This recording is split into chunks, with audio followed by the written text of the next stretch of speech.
Si tu es sur cette vidéo, c'est que tu veux remplir le document de déclaration de début d'activité. Donc tu vas voir que c'est pas très compliqué. Si c'est bien fichu comme moi, tu verras que tu pourras remplir directement sur le document. Et si c'est mal fichu, il faudra que tu l'imprimes et que tu remplisses à la main. Donc dans la notice, ils nous disent les cadres à remplir, les cadres à pas remplir. Vous pouvez le lire si vous voulez. Mais moi, je vais le remplir avec vous. Donc, première case, avez-vous déjà exercé une activité non salariée? Donc là, moi, je mets non, mais si vous l'avez déjà fait, évidemment, vous mettez oui avec le numéro unique d'identification. Ensuite, le 2A ou le 2B, vous cochez que si ça vous concerne, mais normalement, ça ne doit pas vous concerner. Le numéro 3, c'est des informations sur vous, donc vous remplissez tout, le pseudonyme s'il y a besoin, etc. C'est assez simple. Donc ensuite, la case 4, avez-vous un conjoint marié ou pacsé? Donc vous mettez oui ou non, mais ce sera sûrement non, à moins qu'il livre des fois à votre place, mais je vous conseille de mettre non, hein, c'est beaucoup plus simple. Ensuite, le cadre 5, on s'en fout parce qu'on n'a pas des biens fonciers. Euh, le 6, on n'a pas d'autres établissements dans d'autres États de l'Union européenne, donc on ne le met pas. Le 7A, donc là vous venez cocher votre domicile personnel, comme ça vous remplissez pas le 8, puisque ce sera directement domicilié chez vous, ça évite de re-remplir le cadre 8. Ensuite, le 7B, c'est que si vous êtes ambulant, donc non, vous ne remplissez pas. Ensuite, la case 9, donc là c'est la date de début de l'activité. Vous mettez entre 15 à 30 jours après la date à laquelle vous remplissez le document. Donc vous mettez activité permanente, activité exercée dans l'établissement, vous mettez livraison de repas, activité principale, livraison de repas.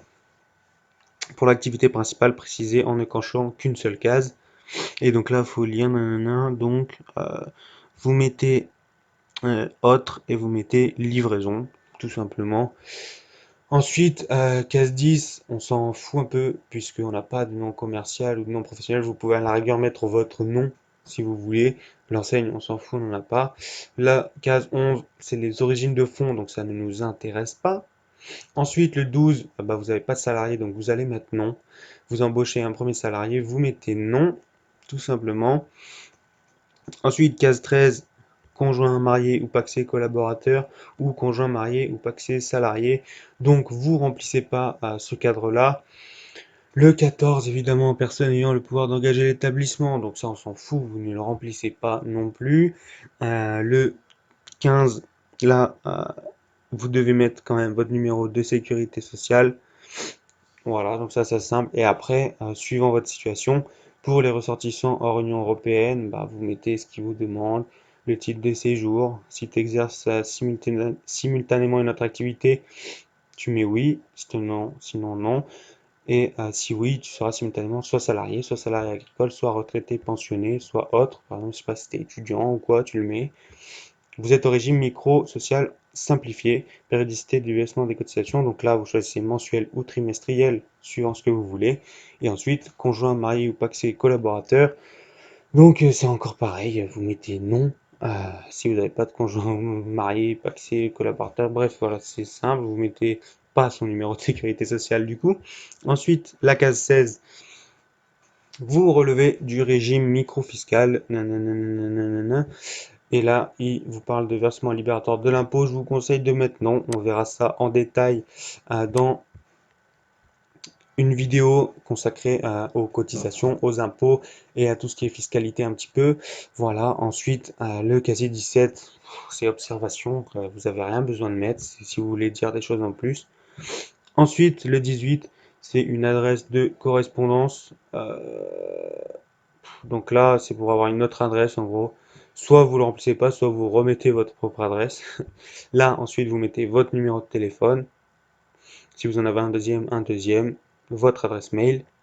Le 19, si vous le cochez si vous voulez que vos informations que vous avez données là ne puissent pas être consultées ni utilisées par des tiers. Voilà, ça c'est comme vous voulez. Je vous conseille quand même de le cocher.